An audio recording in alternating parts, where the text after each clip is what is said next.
Hello guys, how are you? कैसे आप लोग? Welcome to in house academy. और आज हम शुरू करने वाले हैं मोशन का नेक्स्ट एंड लास्ट टॉपिक, जिसमें डिस्कस करेंगे सर्कुलर मोशन के बारे में, यूनिफॉर्म सर्कुलर मोशन। तो सबसे पहले समझते हैं सर्कुलर मोशन क्या होता है और किस तरीके का होता है। तो चलिए शुरू करते हैं आज का टॉपिक। सो uniform circular motion. Circular motion क्या होता है?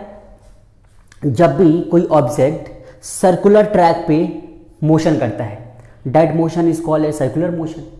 बहुत ही आसान कंसेप्ट है। देखिए,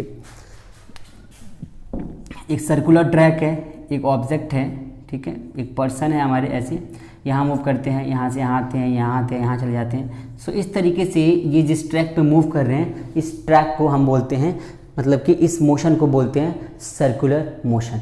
लेकिन अगर हम बात करें यूनिफॉर्म सर्कुलर मोशन, तो इसका क्या मतलब होता है कि जब भी कभी कोई ऑब्जेक्ट यूनिफॉर्म सर्कुलर मोशन में, जब भी कोई ऑब्जेक्ट सर्कुलर ट्रैक पे मूव करे और एक कांस्टेंट स्पीड से मूव करे, so that is called as uniform circular motion.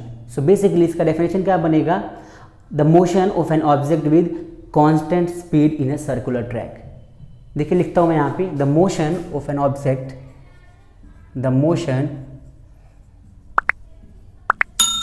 of an object with constant speed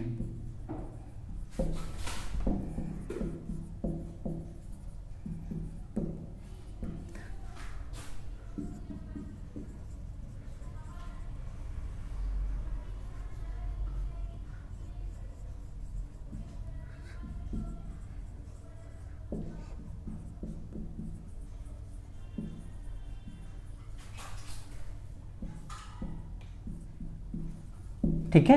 so basically the motion of an object with constant speed in a circular path is called as uniform circular motion. ये इसका definition हो गया। अब देखिए, इस चीज को समझते हैं। जब भी किसी सर्कुलर पाथ में, एक हम सर्कुलर पाथ ले लिया हमने, जिसका रेडियस क्या है? आर है, ठीक है। So this is a circular path with radius R. अगर इस पाथ पे कोई ऑब्जेक्ट है, ठीक है, कोई इंसान है, ऑब्जेक्ट है, मूव करना शुरू करता है, ऐसे ऐसे और ऐसे, और एक बार पूरा उन्होंने मूवमेंट कर लिया, एक पूरा चक्कर लगा लिया। एक पूरा चक्कर लगाने में टोटल डिस्टेंस कितना हो जाएगा इसका? टोटल डिस्टेंस या फिर पाथ लेंथ कह लो,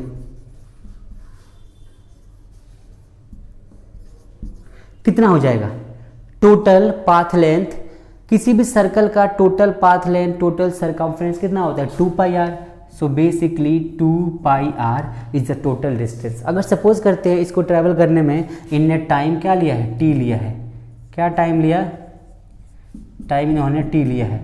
सो अगर हम फाइंड करें कि यूनिफॉर्म सर्कुलर मोशन में ऑब्जेक्ट की स्पीड कितनी हो सकती है, so that can B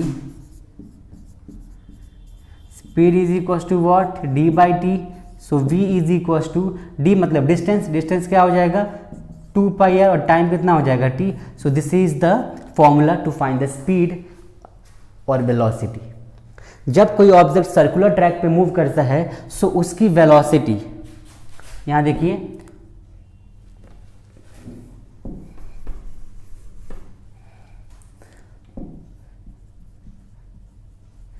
velocity is never zero. Velocity कभी जीरो नहीं हो सकता। क्यों? जिस पॉइंट पे चला है उसी पॉइंट पे आ गया, सो उस केस में वेलोसिटी जीरो कह सकते हो आप। लेकिन इस ऑब्जेक्ट के अंदर क्या होगा? ऑब्जेक्ट हर पॉइंट पे अपनी, अच्छा वेलोसिटी जीरो हम कह देते, सपोज करो वेलोसिटी जीरो हो गई, सो क्या एक्सेलरेशन जीरो हो जाएगा? कोई फोर्स लगेगा ऑब्जेक्ट के ऊपर? नहीं, ऐसा नहीं है। क्या होता है कि जब वेलोसिटी हमारी, मतलब कि जब ऑब्जेक्ट मूव करना शुरू करता है, सो उसकी स्पीड कांस्टेंट है। क्या है? स्पीड। उसकी स्पीड हमारी कांस्टेंट है। समझते हैं चीज को? जब कोई ऑब्जेक्ट सर्कुलर ट्रैक पे मूव करता है, सो उसकी स्पीड कांस्टेंट हो जाती है, लेकिन स्पीड की वैल्यू कांस्टेंट होती है, डायरेक्शन कांस्टेंट नहीं होती। ऑब्जेक्ट हर एक पॉइंट पे अपना डायरेक्शन चेंज कर रहा है, और स्पीड भी है, डायरेक्शन भी है, सो क्या हो जाएगा? वो वेलोसिटी। और वेलोसिटी चेंज हो रहा है सो दैट मीन्स कि एक्सेलरेशन चेंज होगा, दैट मीन्स कि फोर्स लग रहा होगा, और जिस फोर्स की वजह से ऑब्जेक्ट सर्कुलर ट्रैक पे मूव कर रहा है। ठीक है, सो बेसिकली स्पीड हमारी कांस्टेंट होती है लेकिन डायरेक्शन चेंज होता रहता है। ठीक है, eight every point.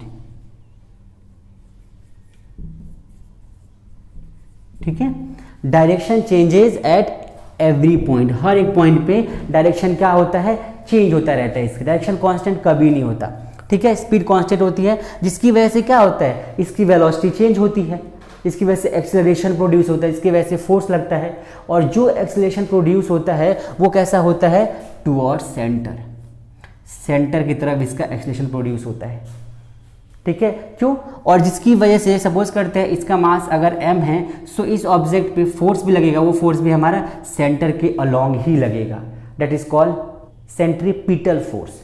So that force is equal to what, ma, mass है a है, सो सेंट्रीपिटल फोर्स।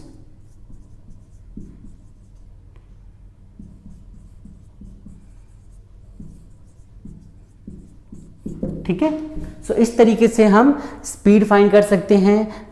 इसका डायरेक्शन हमेशा चेंज होता रहता है, हर एक पॉइंट पे डायरेक्शन चेंज होने की वजह से वेलोसिटी होती है, वेलोसिटी चेंज होती है, और वेलोसिटी चेंज होने की वजह से एक्सेलरेशन प्रोड्यूस होता है, और एक्सेलरेशन चेंज होने की वजह से उसके अंदर फोर्स लगता है, और जिस फोर्स की वजह से ऑब्जेक्ट सर्कुलर ट्रैक पे रोटेट करता है, और वो फोर्स हमेशा अलोंग द रेडियस लगता है, और इसीलिए इसको हम सेंट्रीपिटल फोर्स कहते हैं, that is F is equal to ma।